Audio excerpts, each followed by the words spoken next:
Hi and welcome. My name is Erin, and here on my channel, I show you how to create your very own bath and beauty products.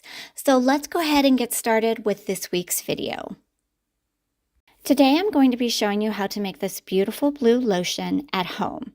This is fast absorbing, lightweight, and it is suitable for most skin types. So let me walk you through the step-by-step process on how to create this. So to go ahead and make this lotion, the first thing that I'm going to do is I'm going to weigh out some distilled water. Now this is going to serve as the base of our lotion, and this will gently cleanse, soothe, and hydrate the skin. This next step is really crucial. So what I'm doing is I'm going to go ahead and reweigh this beaker with the distilled water that I just added. And then I'm going to go ahead and write down the number that appears on my scale. And I'll show you later on in this video why this number is so important. And then in a separate beaker, what I have done, and you're going to need to do this too, is I have just added a little more distilled water, and this water will be used later on. And yet again, in a separate beaker, I'll be weighing out some mango butter. Mango butter is high in fatty acids and contains a lot of different antioxidants, which is going to be very nourishing for the skin, as well as it will help to moisturize and soften fine lines and wrinkles. Once I have added the mango butter, I'm now going to be weighing out my carrier oil in this formula, and the one that I am using is sunflower oil. Now, sunflower oil is high in vitamins A and E, and if you're not familiar, what that does for the skin is it's going to help to protect the skin from environmental damage. Now, this is a carrier oil that is lightweight and fast absorbing. It will not clog the pores, making it great for all skin types. And it's really going to be an ingredient that will help to reduce any inflammation on the skin, but it's also going to really promote a healthier outer layer of skin.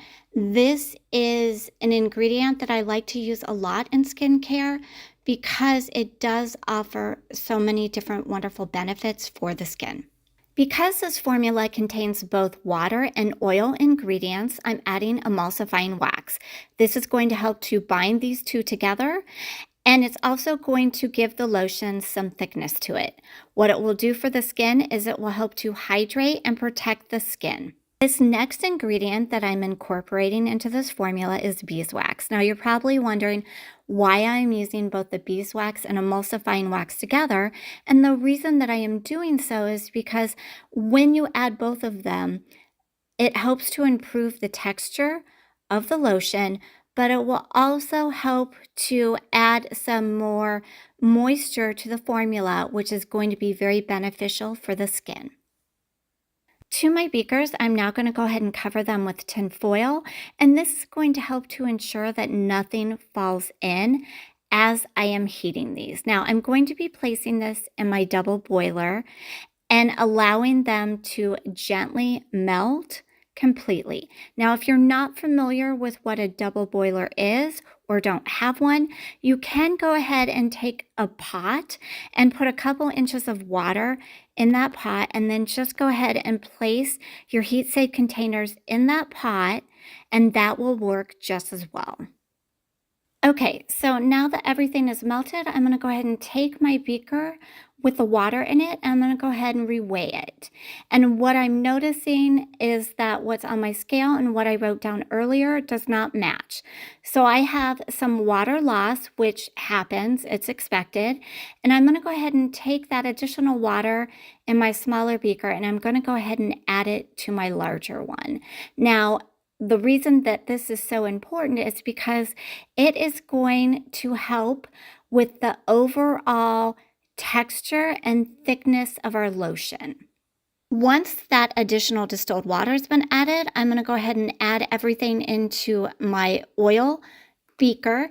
And then using my hand mixer, I'm going to go ahead and mix this really well. Usually about 2 to 3 minutes is a good amount of time. You could use a stick blender here, I normally do use the stick blender, but today it just wasn't working out. So with that being said, you're going to mix this really well, making sure that all the ingredients are nicely incorporated. I'm now going to go ahead and take the temperature of all the ingredients. It needs to be below 122 degrees Fahrenheit, which it is.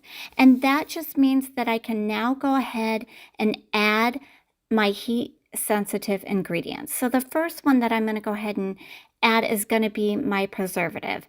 The one that I am using in this formula is Liquid Germal Plus. This is a broad spectrum preservative, and what a preservative will do is it will help to really keep any bacteria, mold, or fungi from growing in your product.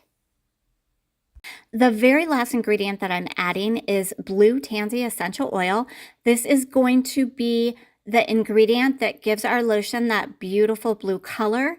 And it has, in my opinion, a very sweet, fruity, almost floral scent to it. This is great for reducing any inflammation and redness on the skin, but it's also going to be very moisturizing. I'm now going to go ahead and mix this really well because after adding that preservative and essential oil, I want to make sure that everything is really well combined. That'll give me a product that's very stable but yet effective. So here it is. This is our finished lotion. I love the color. It really is a beautiful blue.